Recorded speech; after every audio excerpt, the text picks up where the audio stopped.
တနေ့တာလုံးမှာအလုပ်တွေလုပ်ရမယ်အိမ်ပြင်ထွက်ရမယ်လုပ်ငန်းကိုင်တာတွေသွားရမယ်လုပ်ရမယ်သွားတဲ့အခါကျတော့အန္တရာယ်ဆိုတာကြုံတတ်တယ်accident နဲ့ပြောကြတာမမျော်လင့်မဲနဲ့ဖြစ်တာကို accident လို့ခေါ်တာ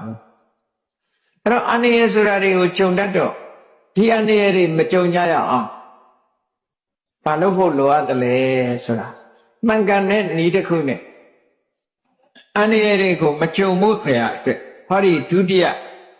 တတိယမြောက်စတုထမြောက်ခါထာလေးကဘာပြောတော့ဆိုတပ္ပိဗုဒ္ဓဗလပတ္တ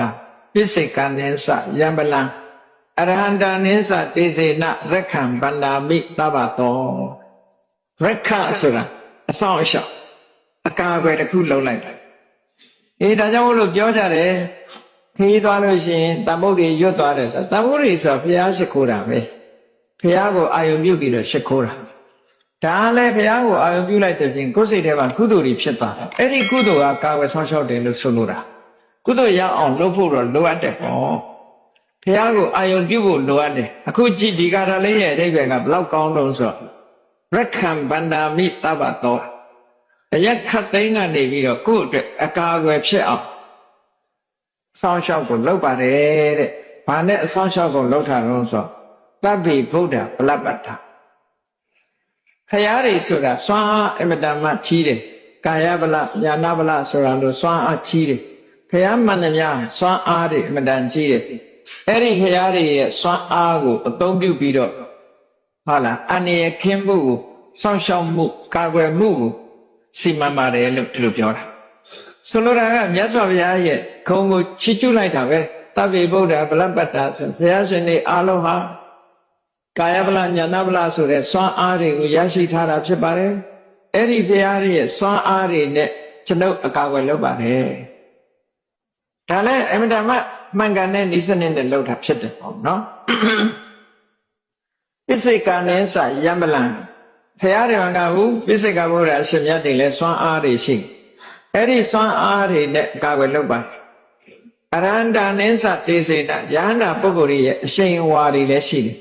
အဲ့ဒီအရှိန်အဝါတွေကိုသုံးချပြီးတော့ဟုတ်လားကိုယ့်အတွက်အကာအကွယ်ဖြစ်စေပါတယ်လို့ဒီလိုပြောတာအဲ့တော့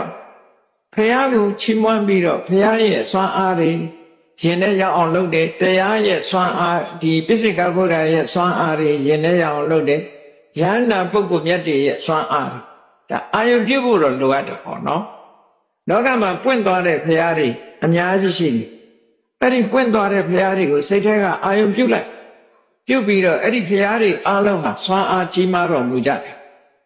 တခါပိစိကဗုဒ္ဓတွေပွင့်သွားကြတာနဲတာမဟုတ်ဘူး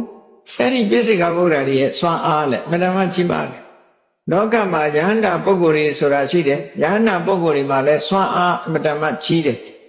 အဲ့ဒီအရှင်မြတ်တွေရဲ့စွမ်းအားဟာကျွန်ုပ်အတွက်အဆောင်ရှောက်ဖြစ်ပါစေဒါအမှန်တန်ကောင်းတဲ့အဓိပ္ပာယ်ဘုရားတရားတန်ခါကိုကိုယ်ကတတိယပြီးတော့စောင့်ရှောက်လုပ်တဲ့အဓိပ္ပာယ်မျိုးဖြစ်တယ်ပေါ့အဲ့တော့နန္ဒခေတ်မှာအိမ်ပြင်ထွက်အလုံးလုံးခီးသွားအလုံးလုံးတဲ့အခါဒီလိုအကာအကွယ်စောင့်ရှောက်ကလေးနဲ့လှုပ်သွားဖို့အတွက်ပုဗ္ဗန္နတုတ်ထဲမှာဒါကိုလည်းထည့်သွင်းပြီးတော့ရေးသားထားကြတယ်